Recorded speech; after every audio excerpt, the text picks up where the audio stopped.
बिबान गथायनाय समायखिरा लानाय हाबाफारिया दिनै जानानै थांबाय।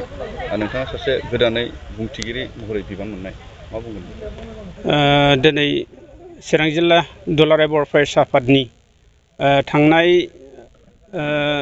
9 आरो 10 अक्ट'खालि मोनसे कनफारेन्सनि गेजेरजों चिरां जिल्ला दुलाराय बर' फरायसा आफादनि मोनसे गोदान आफाद बेखौ दानानै लानाय जादोंमोन। आरो दिनैहाय नैबे दमासिजों लोब्बा लाखिनानै बर'निनो मोनसे मोजां मोनसे फोरबो बेजों लोब्बा लाखिनानै दिनै गोथार मोनसे सम दिनै बिबान गथायनाय आरो समायखिरा लानाय बे हाबाफारिखौ दिनै खुंफुंनाय जादों जिल्लानि नैबे मावख'आवनो। बे समावहाय आङो गासैबो बड'लेण्ड रादाब नायगिरि गासै रायजो राजाफोरखौ आङो दिनै बर'नि गोथार मोनसे फोरबो बेजों लोब्बा लाखिनानै बयनिसिमबो गाहाम हामलायनाय चिरां जिल्ला दुलाराय बर' फरायसा आफादनिफ्राय जासिहरग्रोबाय। आरो बेजोंनो आङो फोरमायनो लुबैदों, जोंहा नै मैयासो बर'नि गोथार मोनसे फोरबोजों लोब्बा लाखिनानै सोनाब गफुर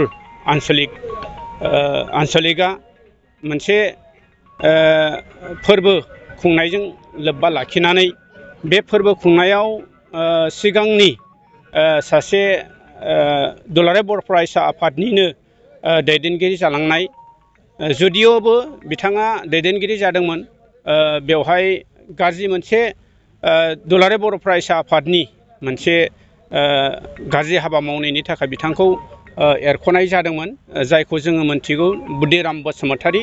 बे बुदिराम बसुमतारीया नैबे दुलाराय बर' फरायसा आफाद जायखौ जोङो आं रायखांदों सोनाब गफुर आन्चलिक, बे गफुर आन्चलिकखौ मोनसे मिसलिड खालामनायनि मोनसे साजेसन बा एडभाइस बेखौ होनायखौ जों नुनो मोनदों।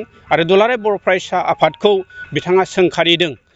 दायो दुलाराय बर' फरायसा आफादखौ गोदान मोनसे जेनेरेसन फैजानाय बिथाङा लुबैदों। आरो बेवहाय जोङो बुंनो लुबैदों बिथांखौ जे दुलाराय बर' फरायसा आफादखौ साजेसन होग्रा बिथाङा सोर, जोङो बिथांखौ जों सोंथि सोंनो लुबैदों। जोङो मानोना जों थांनाय गोलाव समावहाय दिनै दुलाराय बर' फरायसा आफादा फैयै फैयै 1967 मायथाइनि 15 फेब्रुवारियाव जोनोम मोननानै दिनै 57 बोसोर बावहाय आगान सुरबोबाय। दिनैहाय दुलाराय बर' फरायसा आफादा सोरबा सासेनि एडभाइसजों बे एडभाइसजों दुलाराय बर' फरायसा आफाद दैदेनजाया। बावहाय जोंहा संबिजित दंखायो। संबिजितनि आधारावनो दुलाराय बर' फरायसा आफादा गोलाव लामा हान्थिलांगोन। आरो जोंनि रायजो राजा गासैखौबो जोङो रायजो राजानि मोजांनि थाखायनो दुलाराय बर' फरायसा आफादा बेखौ दैदेनबोबाय थादों आरो इयुनावबो दैदेनलांगोन। आरो बेवहाय जोङो बुंनो लुबैबावदों, बिथांनि जिनिखि साजेसन बा एडभाइस जों बेखौ मालाबाबो मानिनो हाया। दुलाराय बर' फरायसा आफादखौ पलिटिकेल हान्जानिफ्राय बा पलिटिकेल हान्जायाव बा पलिटिकेलाव आखाइ होनायनिफ्राय गोजानाव थानो बिथाङा एडभाइस खालामदों।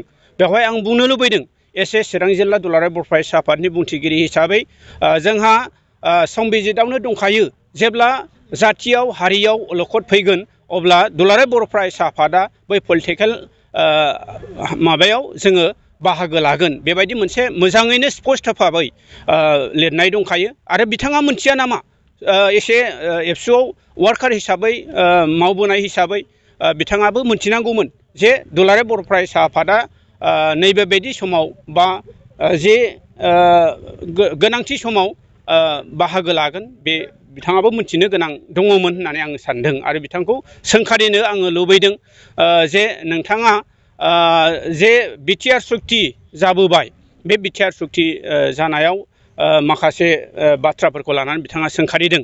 दा बेखायनो आङो बुंनो लुबैदों, बिथाङा सोर, बिटिआर सुक्ति खालामग्रा ना सासे साधारन बेक्ति, आं बेखौ बिथांनाव सोंनो लुबैदों।